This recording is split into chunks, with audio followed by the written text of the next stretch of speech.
कि प्रभु आप अपने लायक बना लो मुझे, आप अपने लायक मैं मानता हूं गलत हूं, पर आप अपने लायक बना लो, मेरी सामर्थ्य नहीं। और आपको चाहे जहां हो हम पकड़े रहेंगे, और आप चाहो अब ये मेरा दास कहलाता है, ऐसा गलत नहीं होना चाहिए, तो हमें सुधार देना। मैं आप भ्रष्टाचार मिटाना है, देश को बचाना है। जेएमटी न्यूज भ्रष्टाचार कि प्रभु आप अपने लायक बना लो मुझे, आप अपने लायक मैं मानता हूं गलत हूं, पर आप अपने लायक बना लो, मेरी सामर्थ्य नहीं।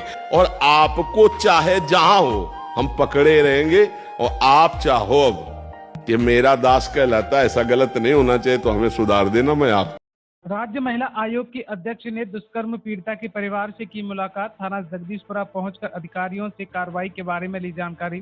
थाना जगदीशपुरा क्षेत्र के अंतर्गत एक 5 वर्षीय बच्ची के साथ दुष्कर्म की घटना सामने आई है, जिसमें एक युवक ने 5 वर्षीय बच्ची के साथ मंदिर में ले जाकर दुष्कर्म की घटना को अंजाम दिया था। हालांकि पुलिस ने आरोपी को गिरफ्तार भी कर लिया है। इसी को लेकर राज्य महिला आयोग की अध्यक्ष बबीता चौहान बुधवार करीब 2 बजे पीड़ित परिवार से मिलने के लिए पहुंची। बबीता चौहान ने बताया है कि परिवार समझौते के प्रयास में था। हमने काउंसलिंग के बाद परिवार को कार्रवाई के लिए मनाया। इसके बाद बबीता चौहान ने थाना जगदीशपुरा पहुंचकर अधिकारियों से इस मामले में की जा रही कार्रवाई के बारे में जानकारी ली है। उन्होंने कहा कि बच्चियों के दुष्कर्म की घटनाएं अति संवेदनशील है, मामला फास्ट ट्रैक कोर्ट में चलेगा, 15 दिन में ही कार्रवाई होगी। निवौरा थाना क्षेत्र में निवौरा से नंदापुरा जाने वाले मार्ग को लोक निर्माण विभाग द्वारा बनाया गया। बनने के साथ ही सड़क उखड़ने लगी। इस दौरान स्थानीय ग्रामीणों ने अपनी समस्या पब्लिक ऐप के साथ शेयर की है। बता दें कि निवौरा से नंदापुरा जाने वाले मार्ग पर लोक निर्माण विभाग द्वारा 2 किलोमीटर की सड़क बनाई गई, जहां ठेकेदार द्वारा काले तेल का इस्तेमाल किया गया। इस दौरान सड़क बनने के साथ ही उखड़ने लगी। ग्रामीणों ने गिट्टी को उखाड़ना शुरू कर दिया। इस दौरान ग्रामीणों ने गुणवत्ता पर सवाल उठाए हैं। ग्रामीणों का कहना है कि इस संदर्भ में कई बार अधिकारियों से शिकायत की, परंतु कोई समाधान नहीं निकल सका। वहीं लोक निर्माण विभाग के अधिकारियों से भी संदर्भ में संपर्क नहीं हो सका। कौन सा गाँव है? गाँव में तो नहरा हुआ है। अच्छा, क्या ये जो रोड डल रही है, कब डली, कितने दिन हुए इसको? कल गिरी है, गिट्टी उखड़ गई है। सब गिट्टी उड़ गई? हाँ, उखड़ गई। तो आपने इसकी कहीं शिकायत नहीं करी? नहीं करी। हम ऐसे को पर जाना है, कोई समझदार तो ठेकेदार वगैरह से किसी से कुछ नहीं कहा? नहीं कहा। आपका? मेरा राजवीर सिंह। कौन सा गाँव है? गरीब यहाँ जिला बस त्रिकोण से सहयोग दीजिए। क्या मामला है ये? मामला ये है कि सड़क डालने वालों से हमने कहा था कि इसको सही तरह से डालो। इन्होंने कहा कि अच्छी गिर रही है, तो हमसे पीछे जो नंदापुरा के नीचे गिरी है वो मशीन से डाली गई है। यहाँ हाथों से बिछा रहे हैं ये लोग। हमें जो भी मशीन चला लो कि हम नहीं चलाएंगे, मैं ये चाहे काम में चलाओ कि तुम मशीन से तय कर लो, उल्टे और हमसे बोले। अच्छा, आपने इस मामले की किसी अधिकारी से शिकायत? मैंने PW को लखनऊ फोन किया था और उन्होंने कहा कि नेट पर डाल दो इस बात को। शराबी को बिना बताए शराब छुड़ाएं। सिक्किम समेत पूरा नॉर्थ ईस्ट नए भारत की विकास गाथा एक चमकता अध्याय बन रहा है। जहां कभी दिल्ली से दुनिया विकास की राह में दीवार थी, अब वहीं से अवसरों के नए दरवाजे खुल रहे हैं। इसका सबसे बड़ा कारण है यहां की कनेक्टिविटी में जो बदलाव आ रहा है। आप लोगों ने तो अपनी आंखों के सामने ये परिवर्तन होते देखा है।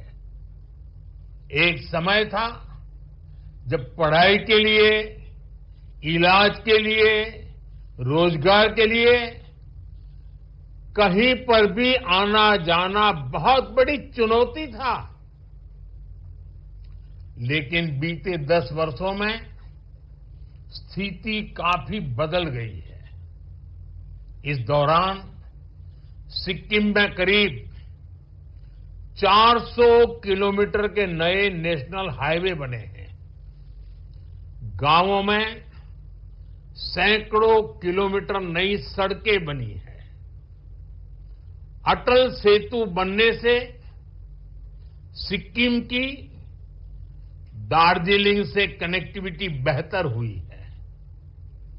सिक्किम को कालिम्पोंग से जोड़ने वाली सड़क पर भी काम तेजी से चल रहा है और अब तो बागडोगरा गंगटोक एक्सप्रेसवे से भी सिक्किम आना जाना बहुत आसान हो जाएगा।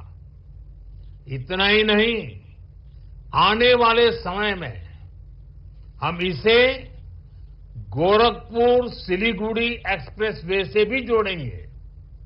साथियों, आज नॉर्थ ईस्ट के हर राज्य की राजधानी को रेलवे से जोड़ने का अभियान तेजी से आगे बढ़ रहा है। सेवोक रांगपो रेल लाइन सिक्किम को भी देश के रेल नेटवर्क से जोड़ेगी। हमारा ये भी प्रयास है कि जहां सड़कें नहीं बन सकती वहां रोपवे बनाए जाएं। Army chief general Upendra Dwivedi ने ली राम मंत्र की दीक्षा। बदले में राम भद्राचार्य ने दक्षिण में मांग लिया पीओके। सेना प्रमुख जनरल उपेंद्र द्विवेदी ने मध्य प्रदेश के चित्रकूट स्थित तुलसी पीठ आश्रम में जगत गुरु राम भद्राचार्य से राम मंत्र की दीक्षा ली। इस दौरान राम भद्राचार्य ने उनसे दक्षिणा में पीओके मांग लिया। जगत गुरु राम भद्राचार्य ने बताया कि सेना प्रमुख जनरल उपेंद्र द्विवेदी ने मुझसे राम मंत्र की दीक्षा ली। मैंने उन्हें उसी राम मंत्र की दीक्षा दी जो मां सीता ने भगवान हनुमान को दी थी, जिसके बाद उन्होंने लंका पर विजय प्राप्त की थी। मैंने उनसे दक्षिणा मांगी है कि मुझे पीओके चाहिए। तुलसी पीठ आवास में जगत गुरु ने पत्रकारों से कहा कि सेना प्रमुख का सम्मान करने में उन्हें बहुत गौरव की अनुभूति हुई है। उन्होंने कहा कि पाकिस्तान अगर आगे कोई आतंकवादी वारदात को अंजाम देता है तो वह नेस्तनाबूद हो जाएगा। उन्होंने यह भी बताया कि थल सेना अध्यक्ष ने उनसे उसी मंत्र की दीक्षा ली जो मंत्र सीता जी ने हनुमान जी को लंका विजय के लिए दिया था। सेना प्रमुख का यह दौरा केवल आध्यात्मिक नहीं बल्कि सामाजिक सरोकारों से भी जुड़ा रहा है। उन्होंने सदगुरु नेत्र चिकित्सालय का निरीक्षण किया और सदगुरु सेवा संघ ट्रस्ट की ओर से आयोजित अभिनंदन समारोह में भी भाग लिया। सेना प्रमुख के आगमन से पहले ही तुलसी पीठ क्षेत्र में सुरक्षा के व्यापक इंतजाम किए गए थे। उन्होंने मुझसे वह राम मंत्र की दीक्षा ली जो दीक्षा ले सीता जी से जो मंत्र लेकर हनुमान जी ने लंका पर विजय प्राप्त की थी, वही दीक्षा मैंने दी और मैंने उनसे दक्षिणा मांगी है कि मुझे पीओके चाहिए। पाक अधिकृत कश्मीर हमें चाहिए ही चाहिए। यही हमारी दीक्षा है। मिसरौली गांव में 35 साल बाद लौटा लापता पति घर। पत्नी बोली हम सब मृत समझकर 20 वर्ष हुआ कर दिए हैं अंतिम संस्कार। सुल्तानपुर जनपद के जयसिंहपुर तहसील क्षेत्र के अंतर्गत मिसरौली गांव का मामला है सामने, जहां पर एक हैरान कर देने वाला मामला सामने आया है, जिसके दौरान वहीं 35 साल पहले जिसका घर वालों ने मृत समझकर अंतिम संस्कार कर दिए थे, जिसे सरकारी दस्तावेजों में भी मृतक घोषित कर दिया गया है, वह अचानक आज सुबह बुधवार 8 बजे अपने घर को ढूंढता हुआ मिसरौली गांव पहुंच गया, जहां पर उनकी पत्नी ने उन्हें पहचान लिया। पत्नी शोभावती ने बताया कि लगभग 35 साल पहले हमारे पति परमेश्वर दास उर्फ रामू निवासी मिसरौली शादी के कुछ साल बाद लापता हो गए थे। पहले वो दिल्ली में रहते थे। हम लोगों ने बहुत ही सालों तक हर जगह ढूंढा, लेकिन कहीं कुछ पता नहीं चल सका। हम लोगों ने मृत समझकर उनका अंतिम संस्कार कर दिया। पत्नी ने बताया कि हमें देवी मां पर भरोसा था कि मेरे पति एक ना एक दिन जरूर घर वापस आएंगे। वैसा ही हुआ कि वापस आ गए। वहीं दूसरी तरफ पत्नी लगभग 20 साल से विधवा पेंशन का लाभ भी ले रही है और 2 पुत्र हैं। एक की उम्र लगभग 30 साल और दूसरे की उम्र लगभग 35 साल। दोनों दिल्ली में रहते हैं। जब से गांव वालों को यह पता चला कि शोभावती का पति घर वापस आ गया है, सुबह से ही घर पर लोगों का तांता लगा हुआ है। दूर दूर से अगल बगल के गांव के लोग भी शोभावती के घर लोग पहुंच रहे हैं। छपरा में अपराधियों का बढ़ा मनोबल। गोदरेज शोरूम के संचालक अमरेंद्र सिंह व उनके रिश्तेदार की गोली मारकर की हत्या।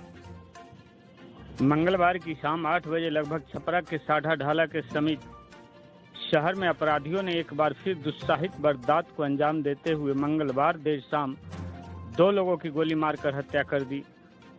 मृतकों में छपरा दैनिक भास्कर कार्यालय के मकान मालिक सह गोदरेज शोरूम के मालिक अमरेंद्र सिंह व उनके रिश्तेदार शंभुनाथ सिंह को गोली मारकर मौत के घाट उतार दिया। जिसकी सूचना मिलते ही पुलिस के आला अधिकारी तक घटनास्थल पहुंच मामले की छानबीन शुरू कर दी है। राशन कार्ड धारकों को 30 जून से पहले करना होगा ये काम, वरना नहीं मिलेगा मुफ्त राशन। केंद्र सरकार ने राशन वितरण प्रणाली को बेहतर और पारदर्शी बनाने के लिए अहम कदम उठाया है। सरकार ने सभी राशन कार्ड धारकों को 30 जून तक ई-केवाईसी प्रक्रिया पूरी करने के निर्देश दिए हैं। अगर आप 30 जून 2025 तक राशन कार्ड की ई-केवाईसी नहीं कराते हैं तो आपको मुफ्त राशन मिलना बंद हो सकता है। आपको बता दें कि सरकार का उद्देश्य राशन वितरण प्रणाली को मजबूत बनाना है, क्योंकि कई बार कुछ लोगों द्वारा गलत तरीके से राशन कार्ड का लाभ लेने के मामले सामने आए हैं। इसलिए सरकार ने ई-केवाईसी को अनिवार्य कर दिया है। आप ई-केवाईसी प्रक्रिया ऑनलाइन या ऑफलाइन दोनों तरीकों से कर सकते हैं।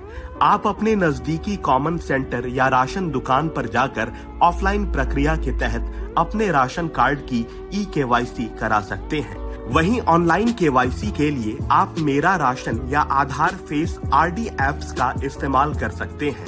बता दें कि अगर आप 30 जून तक ई-केवाईसी प्रक्रिया पूरी नहीं करते हैं तो इस स्थिति में आपका राशन कार्ड रद्द हो सकता है।